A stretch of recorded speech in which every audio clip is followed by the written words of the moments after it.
Let me get rid of all that.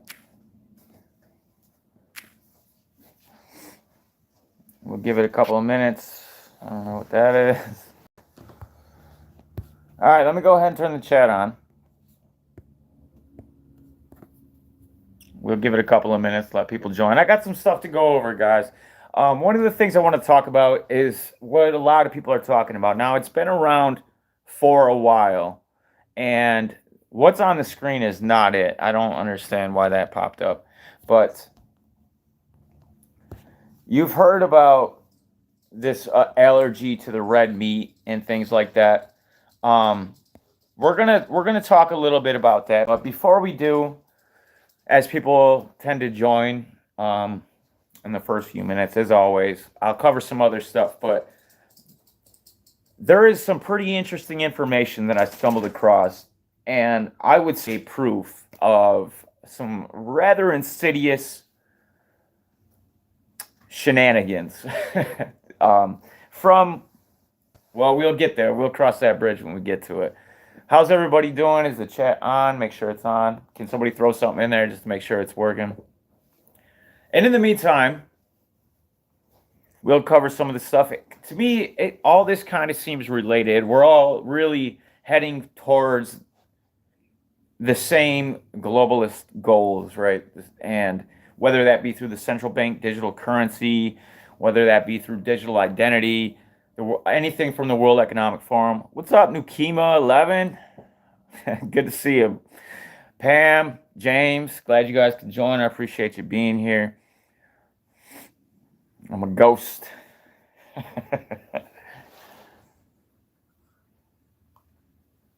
I like the name. So, like I said, in the meantime, before I get to the meat and potatoes of the video, before I talk about really what this whole live stream is going to be about, just a couple of things I want to run through. This is by the Daily Mail. Next pandemic could be even deadlier than COVID. Government advisor warns, but he insists he's not a doom monger. Now, we know, guys, we've heard from countless globalists, politicians, political parasites, World Health Organization, the CDC, the NIH, Bill Gates, Fauci. I mean, the list goes on, that clearly there's going to be another, either a wave, whether it's the XB 1.1.5, or it's a completely different virus. My money would be I would bet on COVID, because they spent a lot of money on stickers on the public transit systems. That's not the real reason, but COVID seems to be the thing that they're going to use as one of the viruses that will always be a force multiplier, regardless of what they have going on, whether that be like World War III, right? And the potential of martial law, depending on how bad things get. They can always add more to it. They can always use a force multiplier, such as COVID, and really get away with a lot more than they would be had they not had that, like lockdowns, for instance, right? And we see them moving that as well over to the climate issues and stuff like that. So, as always, a lot of the stuff I haven't gone through, I figured we could do it together. The next pandemic could be even more deadly than COVID, a top scientist warned today as he pleaded for the UK to be better prepared for a future health crisis. Professor Mark Woolhouse said the coronavirus outbreak, which killed at least... Did it really kill at least 227,000 in the UK? Or how many millions, right, across the world? Because, I don't know, if you died in a motorcycle accident, but died with COVID, and they marked you as dying from COVID, to me, those numbers, I don't know, it's a debate to be had. So, and we know that they're always trying to crank up the fear level because, well, people are far more controllable with a healthy dose of fear. Unhealthy dose.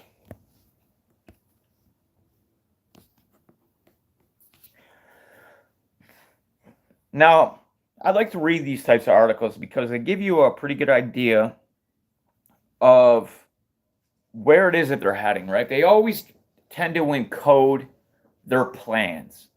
And it's called predictive programming. We all know it. We know what they do, we know the tricks. And they just give us a little bit. They're like, well, hey, this is maybe what's going to happen. This is something. And they plant the seed in people's minds. And then when it does happen, they're like, oh, yeah, I remember Daily Mail talking about, okay, among the countless other mainstream media outlets.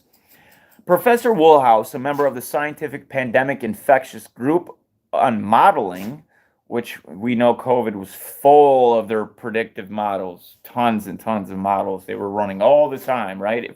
Just 2 weeks to flatten the curve is what they said in the beginning by judging from their models. So, which advised governments during the pandemic, said he did not want to cast himself as a doom monger, but warned the next outbreak could be far worse. And Bill Gates said the exact same thing. Remember when he was sitting next to his man wife? And they were talking about, yeah, they didn't pay attention so much this time. It didn't really get people's attention like they had hoped for some reason. But the next one will. And he had that shit-eating grin, and he looked over to Melinda Gates, and she looked back at him like they had some type of inside joke going on. And of course they do. They know they're the movers and shakers of all of this, right? They know what's coming. If all this were planned. And there's so many things that's like Event 201, right? Event 201 back in October 2019, before the coronavirus pandemic, before anybody even heard of that it was happening, there was Event 201. And what was that? What was Event 201? Well, Event 201 was a tabletop exercise by the likes of all the prominent people that should be involved in something like that. We had like Johnson and Johnson were there. We had banks. We had media outlets, and they were running this World Economic Forum, United Nations people. They were running this exercise to figure out what would happen. They were like playing house, essentially, right? They were playing this out as a scenario of what would happen if a coronavirus pandemic ended up breaking out. And not even a couple of months later, lo and behold, right? Sure, it's a coincidence, just like all the other things that happen to be coincidences. So here, just another thing saying it's going to be worse. I don't put it past them, considering that this is, one of their agendas is the population. We've heard countless billionaires throughout the years. Ted Turner, right? Saying that a 95% reduction of the world's population would be ideal. We see the Georgia Guidestones basically saying the same thing, that 500 million should be the limit. We also have the royals. Who was it? Was it Philip? Prince Philip? Saying that if he dies, he wants to come back as a virus so he can wipe out 90% of the world's population. We had Bill Gates and his TED Talk where he was literally talking about reducing things to bring the carbon levels down to a sustainable level. And people were on there. And that was the only thing that they could reduce. And everybody got a little chuckle in the audience. And that was kind of disturbing, the fact that everybody's laughing at the fact that in order to reduce carbon, we have to reduce the global population. All right, how many people we got in here? Let me see. We got 8, 9 thumbs up. That's always a good ratio. So I'm going to jump ahead, guys. I don't want to waste too much time on filler. Like, I do have something I want to talk about. But before I do, I want to mention this because this is very, very suspect. And I'm sure all you guys have heard of this. This just recently happened. This is off. Well, let's go ahead and go through it. Secret Chinese COVID-19 biolab discovered in California. An illegal and secret Chinese COVID-19 biolab has been discovered in California. The lab conducted experiments on 900 genetically engineered mice specifically designed to contract and carry COVID-19. What were they working on? Like this, and of course the media is going to drop the ball, and it's not that they're inept, it's because they're going to do it on purpose. There's no way in hell they're going to present the real raw information. Luckily, there are outlets that are covering it at a surface level, but we will never really find out the nitty-gritty details of what was really happening. Now, what is being provided to us is already extremely worrisome, considering, well, we'll get there. An illegal and secret Chinese COVID-19 biolab has been discovered in California. The lab conducted experiments on 900 genetically engineered mice in Reedley, California, and the central San Joaquin Valley, and an unexpected discovery was made in what was believed to be an empty storage building. Unknown to the public, the facility was secretly operated by a suspicious Chinese company engaging in black market-style lab testing operation. What's interesting is they call it a Chinese company, but it's actually, from everything that I've been able to track down, is really a Korean company. And it's also based in Nevada as well. So I'm curious to find more out about this, but we'll see where the mainstream media takes it. Now, this isn't mainstream media. This is Great Game India, which does provide actual good journalism, which is hard to find these days. Local code enforcement officers stumbled upon the clandestine lab when they noticed a garden hose protruding from the rear wall of the building. This observation led to a startling revelation.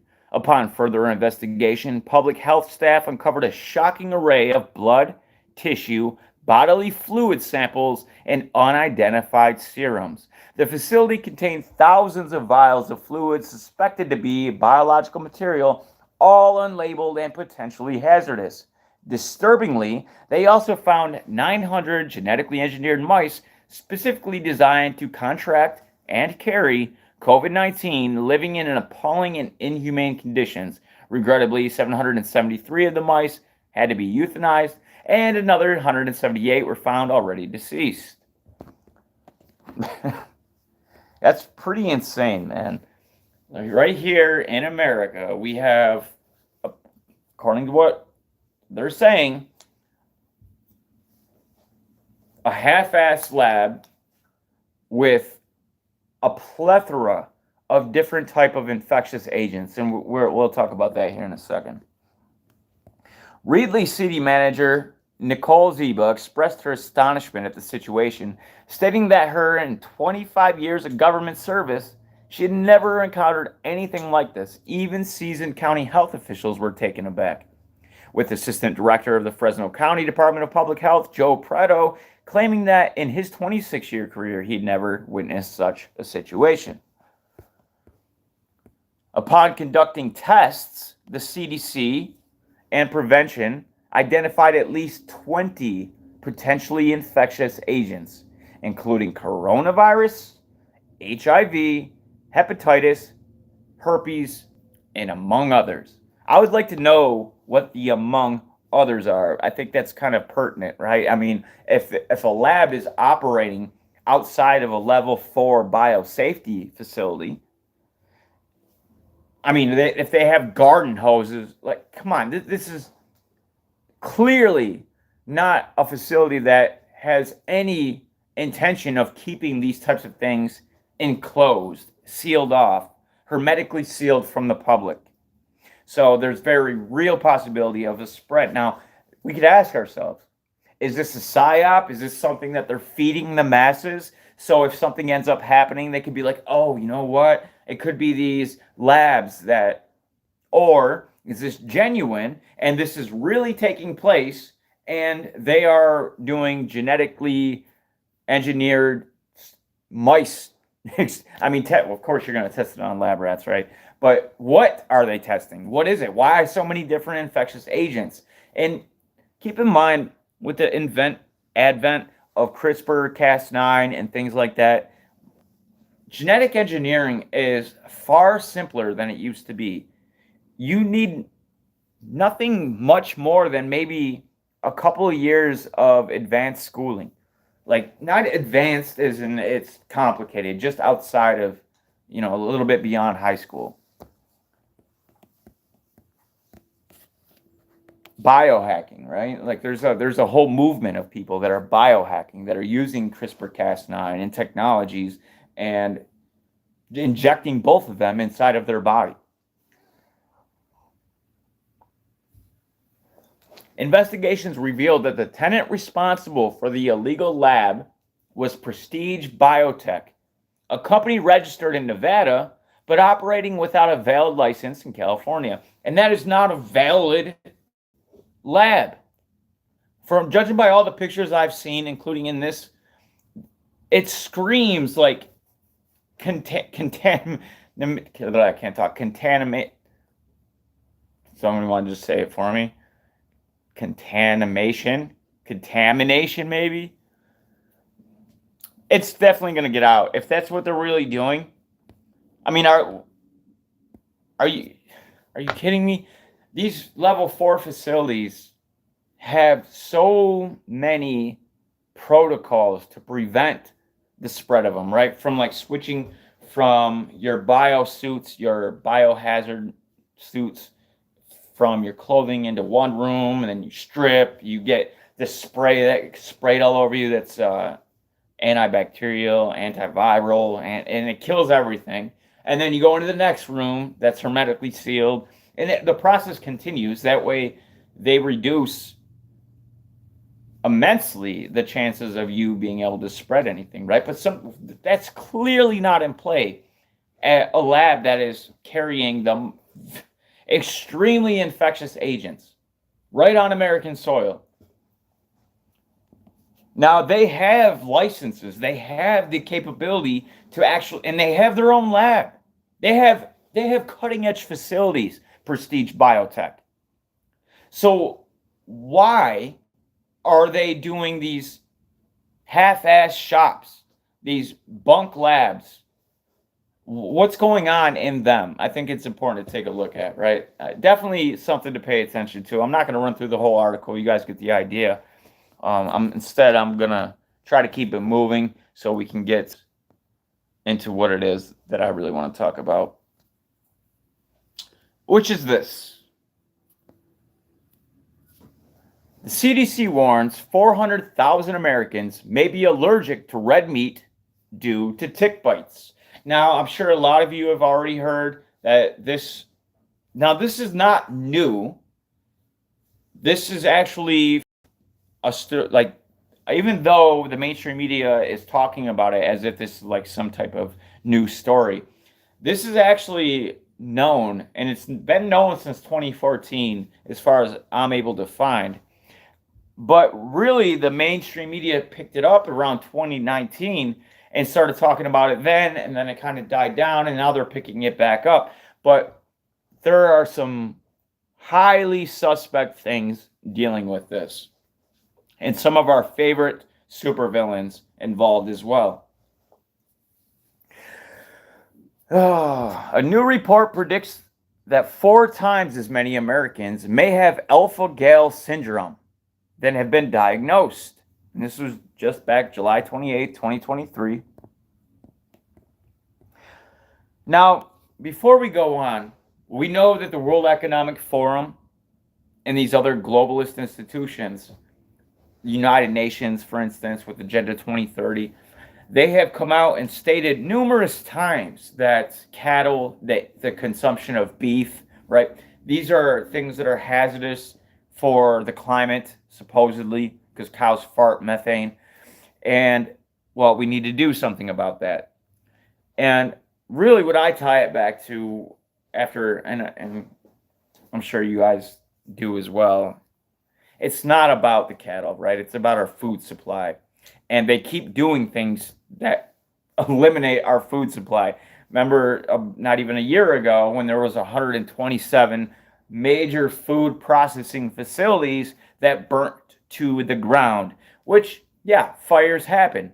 But the average of food processing facilities that burnt to the ground prior to that, the years prior, We're about 3 to 5 a year. Not 100 something, 3 to 5. That's a pretty big difference between 127. According to 2 new reports from the Centers for Disease Control and Prevention, over 100,000 people throughout the United States may have developed an allergy to red meat. So, coincidence? Sure. Just so happens that the World Economic Forum, United Nations, and all these globalist institutions are telling us that we need to stop eating red meat, so much so that they've created things like Beyond Meat, right? Telling us that we're going to eat the bugs, telling us that insect protein is actually the future of getting our protein. And they've even had people like, what's his name? Iron Man there. Robert Downey Jr. and that other woman who, I don't know the names. I don't keep up with Hollywood like that, but Stephen Colbert was up there. Like they keep promoting this like it's a good thing. And look it up. There's plenty of YouTubes, Hollywood or actors and actresses eating bugs. You'll see more than you want to of that happening. I've showed it in previous videos, but they're selling you the idea. And as crazy as that sounds, they're not doing that for nothing, right? They're doing it because people will need protein somehow. And they're not going to be able to get it through dairy, through anything, whether it be through your cattle. They want to eliminate your typical meat production. The way like pork, chicken, cattle, it's all gone. If they have their way, right? Because we've gone through the World Economic Forum documents where they literally tell us how they plan on phasing this stuff out. But what are they replacing it with? Well, apparently the only thing that they have suggested is eat the bugs. So how are they going to get people to stop eating red meat? It's not going to be, well, it just so happens that people are becoming more and more allergic to red meat through something called the alpha-Gal syndrome. Now, what the alpha-Gal syndrome is, well, let me slow it down a little bit because I think it's important that we really cover that in depth. And I got some stuff up that will do just that. But it is because of an allergy to red meat that is caused by ticks. So they say. So the mainstream media keeps telling us in this round of mainstream media news cycle. They just keep, I mean, you can look at it right now, type in red meat allergies, and you're going to have a whole bunch of options as to what article you want to read. And they're going to tell you the same thing, that people are being bit by ticks. Right? The Lone Star tick is biting people, and that is causing people to develop alpha-Gal syndrome, which prior to 2014 was unheard of, essentially. Most people still don't know anything about it. It kind of came out of nowhere, and that's because, by all accounts, it's looking like it was created in a lab. Looks like it was genetically engineered due to some funding from a certain nefarious source.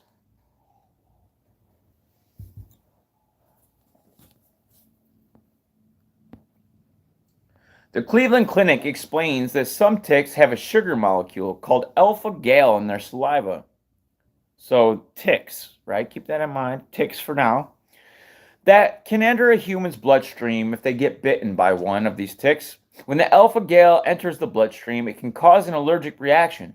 That reaction may be repeated when the affected person consumes foods that contain alpha-Gal, including red meat. So it's a sugar that's inside of red meat, and you develop an allergic reaction to that sugar, and therefore you develop an allergic reaction to red meat. Alpha-Gal is found in most mammalian meats, including beef, lamb, pork, rabbit, venison, any meat that you're going to use to survive. Right? Now, we've seen countless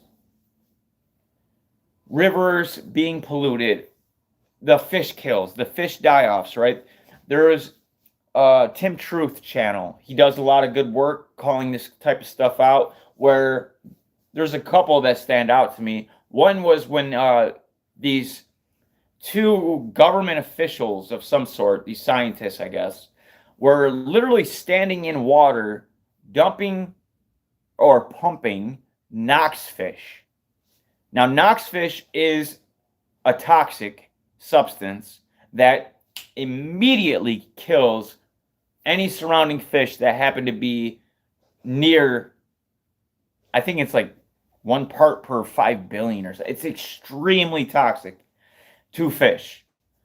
Now, these people were canoeing down a river, and they seen these two people in like white bio type, you can picture it, pumping this stuff into the water. And now you could see when the guy panned over to get a good look at what was happening, you could already see dead fish right behind him. I mean, the current's not real strong, but it's moving. So that's how potent it is. Fish were dying right around the area. And this was being pumped. So the guy gets out, right? He pulls up next to it. And this isn't the first time this person's seen it, but he was able to catch him this time. And he pulls up to him in the canoe. They're on a rock standing in the middle. One of them standing in the middle of the river. The other one's on shore. And he pulls up to it. And basically, he's like, what's going on here, guys? And you judging by their reactions, you could see that they were caught red-handed doing something that they wouldn't. Why? What is the necessity of pumping a toxic chemical into the rivers? Well, it's the same reason that they are going to make it impossible for people to eat meats. It's not just cattle, right? They say it right here, mammalian meat. Well, that pretty much takes hunting off the table. And considering the things that are taking place in the river systems and the oceans, kind of eliminates fish. So what are we going to survive on? Well, you would say grains. You could say fruits, vegetables, things like that. Had it not been for the elimination of certain nitrogen-rich fertilizers. We're seeing this happen in Denmark. We're seeing this it's all across the world. They're through climate change initiatives, they keep outlawing these things that are essential for the production of food. Now, what happens if there's no, well, obviously, there will be a huge reduction in the population. Now, the United Nations, years ago, had predicted for some reason that there was going to be a great famine that took place somewhere in the 2020s. How did they know? Maybe they have a crystal ball. Maybe they have a little bit more than that.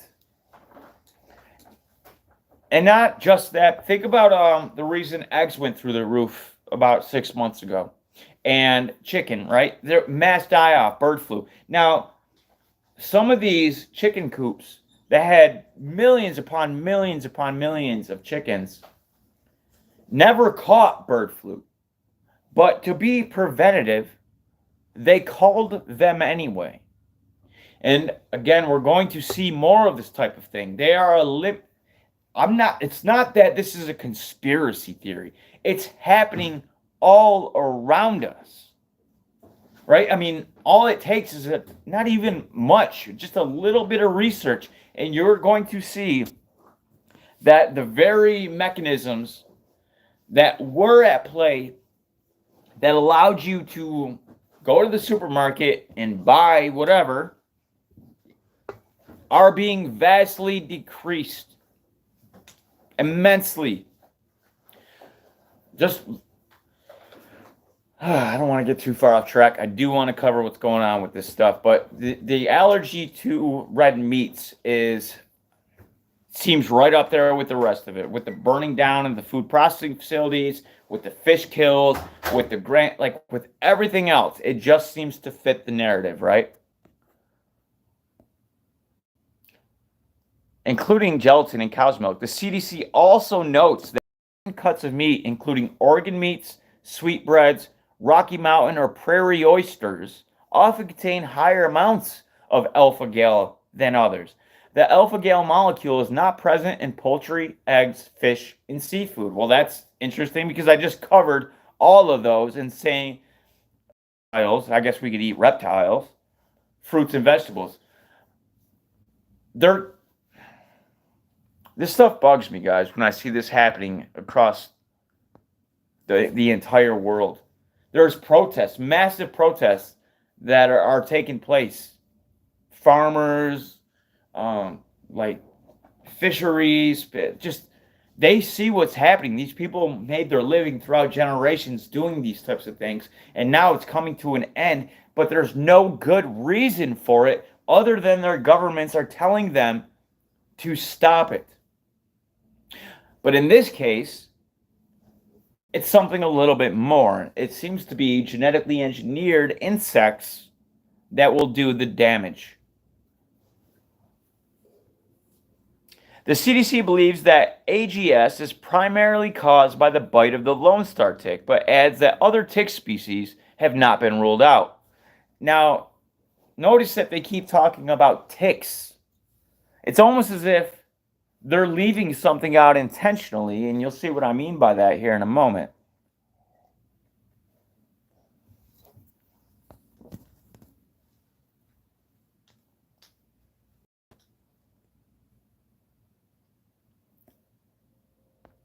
The World Economic Forum wants to make you allergic to beef, and Bill Gates has the mosquitoes to do it. Interesting. The mainstream media is not picking this up. This is back in September 15th, 2022, right? Now, for some strange reason, it's making the news cycle again. Now, like I said earlier, it's done this before. They've ever so often bring this up. The mainstream media covers it, and then they drop it. But they never mention anything about the mosquitoes. And there's a good reason for it. And now, guys, keep in mind, I don't know if that video is even still up. I haven't checked. But the one where I covered the mosquitoes, how it's interesting that Bill and Melinda Gates Foundation funded Oxitec, right? And Oxitec had released genetically modified mosquitoes in Florida and Texas. And then, lo and behold, Florida and Texas are the first states in 20 years, 20 plus years, to have malaria. Interesting. On top of that, same company, funded by the same people, also released a separate version of Oxitec genetically engineered mosquitoes in New Mexico. And then New Mexico is the first state in a long time to develop West Nile.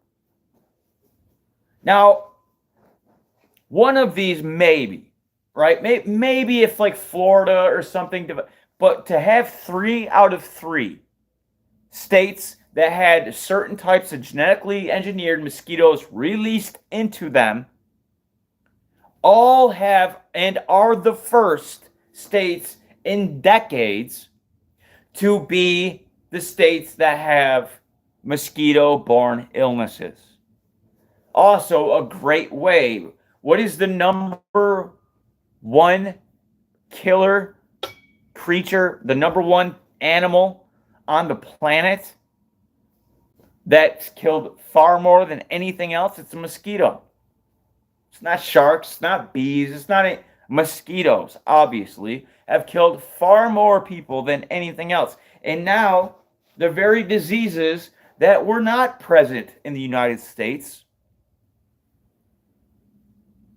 all of a sudden are, and those same states are the same states that these GMO mosquitoes were released in. So, let's go on. Bill Gates has been cooking up synthetic beef in his laboratories, right? He is one of the, I mean, he has a ton of money invested in the synthetic beef industry. I forget what it's called. I don't care.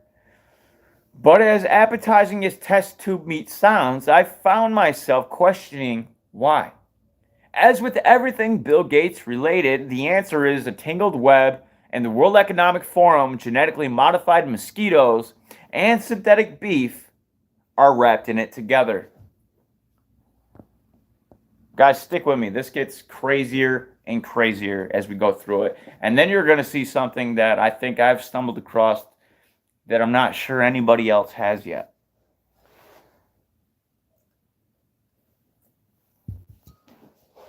We all know that Bill Gates is a modern day supervillain. I couldn't agree more. From covertly sterilizing women and possibly their babies in third world countries to inciting the multi-month long farmers' protests in India, he's shown himself to have a penchant for puppet master manipulation and the sociopathic psychology to go with it. At this point, it's not a question of if he would release genetically modified mosquitoes onto an unsuspecting public in order to induce a worldwide beef allergy, forcing everyone who still wanted to eat beef to consume his synthetic product. But why, how, and when? Is the chat on, guys? I'm not getting anything from you. I think either they cut the chat or you guys ain't saying nothing. Could somebody throw something in real quick? Just so I know if...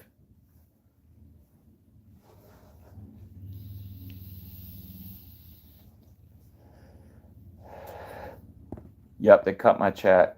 So hopefully you guys can still chat with each other, but I can't see anything that you guys are writing, unfortunately. Which pisses me off because that's kind of why I do the live streams.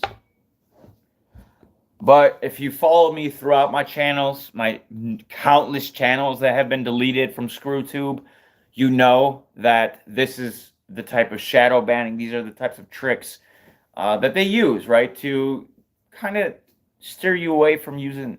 They don't want people like me and you on here. They don't want people looking for the truth. They don't want people asking questions. They don't want people following money and where that leads and who's behind what and patents involved and what those ultimately do. No, they'd rather have us dumb and just listening and watching whatever propaganda that they put out across their media networks.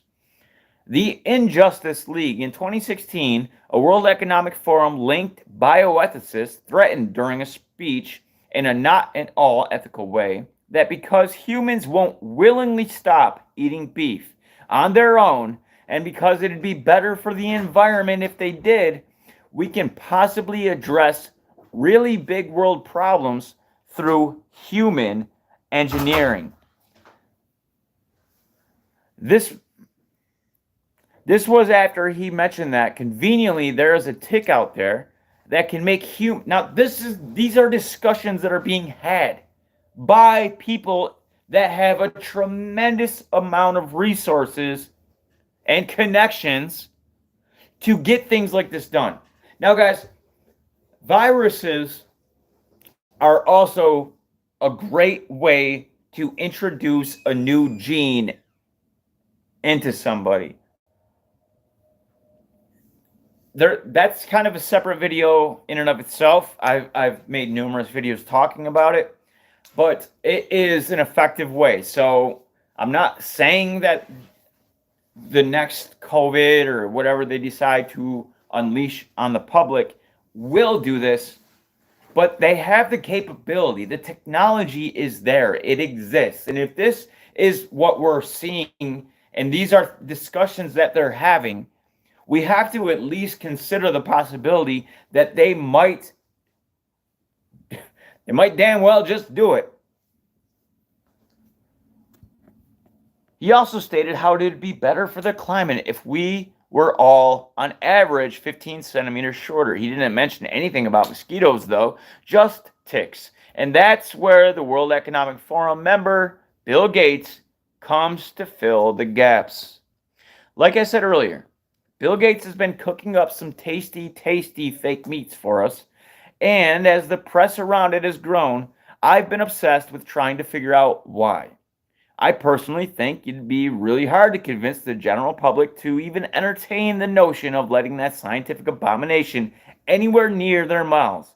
But even if he could convince some 2 odd million American adults to eat his phony beef bologna, how would he do it?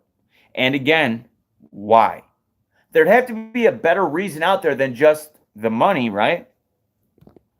That's when I stumbled onto the above statement by the World Economic Forum linked scientists, and that's when I decided I needed to do some digging into Bill Gates' past to see if genetically modified insect technology was even something he was interested in. During my search, I discovered that not only is such GM mosquito technology possible, but Bill Gates has also been funding its development for years. I also coincidentally discovered that Bill Gates' motivation for making us allergic to meat might be a bit more complex than the who's going to stop me and because I can attitude of the World Economic Forum. The sentiment is certainly there, don't get me wrong, but the Gates funded science involved in such an endeavor has been in development for almost a decade. And I got the receipts, guys. If not longer. And the why and the how of the projects have continually evolved to keep pace with the technological advancements and discoveries. I don't believe it was Bill Gates' original intention to make us all allergic to beef. I think a series of scientific discoveries led him there, which is perfect, right? Now, he is heavily involved in Oxitec and the genetically engineered mosquitoes that are being released. They tried it in Brazil. It was a disaster. Did that stop them? No. They went back to the drawing board, but they didn't change anything. They did the exact same thing, and then they did it in Florida, and then they did it in Texas, and the same results. Except Brazil is privy to it. They're not so brainwashed as us up here in the States. They knew what was happening. They didn't want it. They were protesting the releasing of these mosquitoes into the Amazon, into Brazil. But they did it. They released them anyway. And people started developing all sorts of things, including allergies to beef.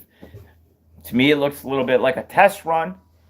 And it all adds up, right? I mean, how perfect does it need to be? Where you genetically engineer a mosquito that bites somebody, makes them allergic to the very thing you're trying to prevent people from eating. To save the climate, of course. Is that what really? Is that what it really is?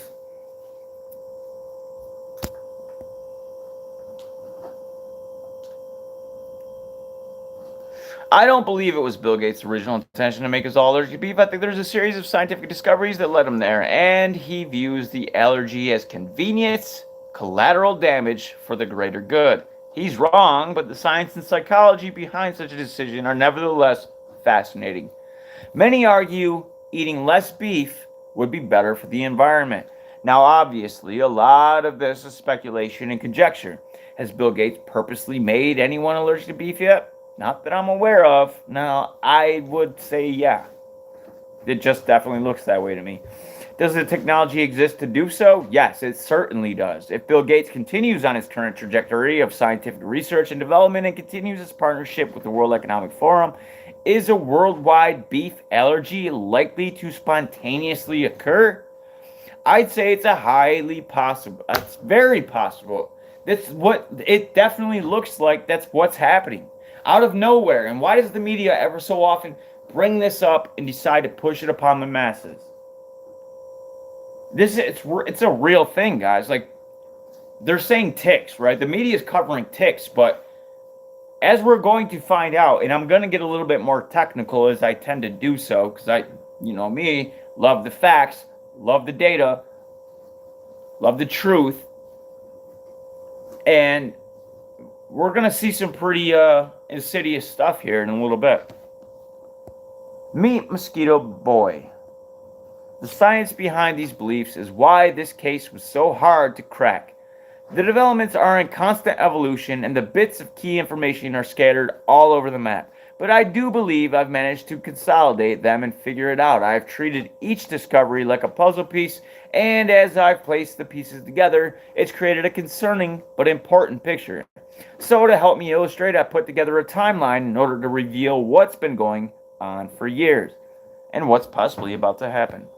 Since 2000, Bill Gates has steadily been stepping away from his company, Microsoft. That year, he stepped down as Microsoft CEO. 2004, this is where it starts to get rather interesting. This is where you need to start paying attention if you care at all, because it's going to get a little bit more technical. In 2004, the Bill and Melinda Gates Foundation began funding their World Mosquito Program and their Wolbachia work.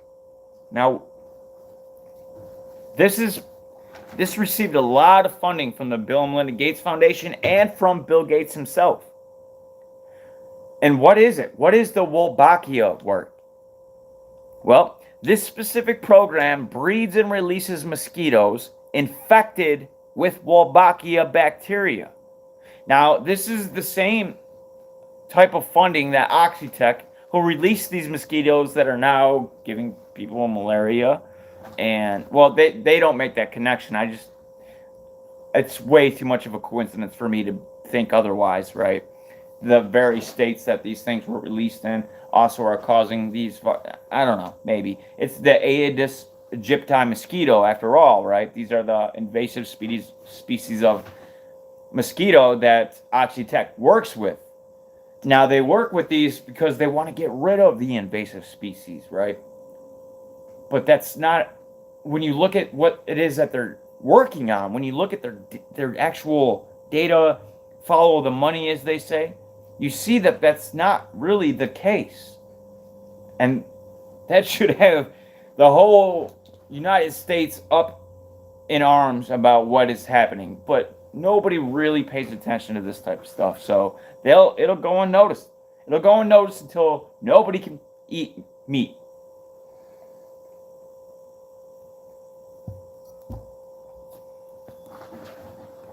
This specific program breeds and releases mosquitoes infected with Wolbachia bacteria. This bacteria prevents mosquitoes from passing on deadly diseases such as dengue fever, and also shortens their lifespan. So that's how they sell it, right? Oh, this is what we're trying to do.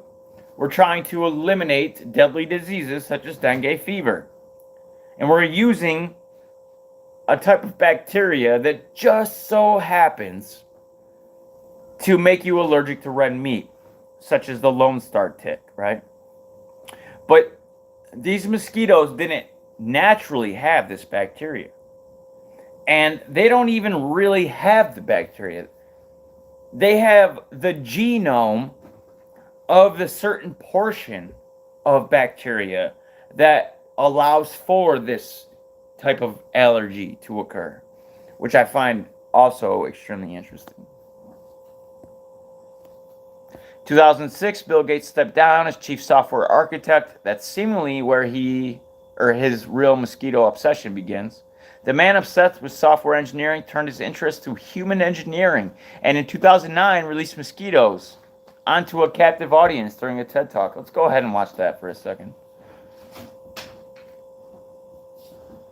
I was born here, I'm from here, and I'm never leaving here. I'm a New York hotel. Yeah, tall.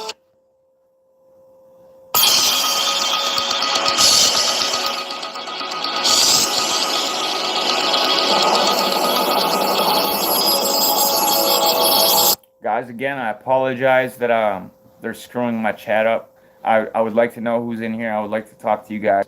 But I appreciate you being here. Thank you for stopping in. It really sucks that I can't interact with you. I had it at first, but not now.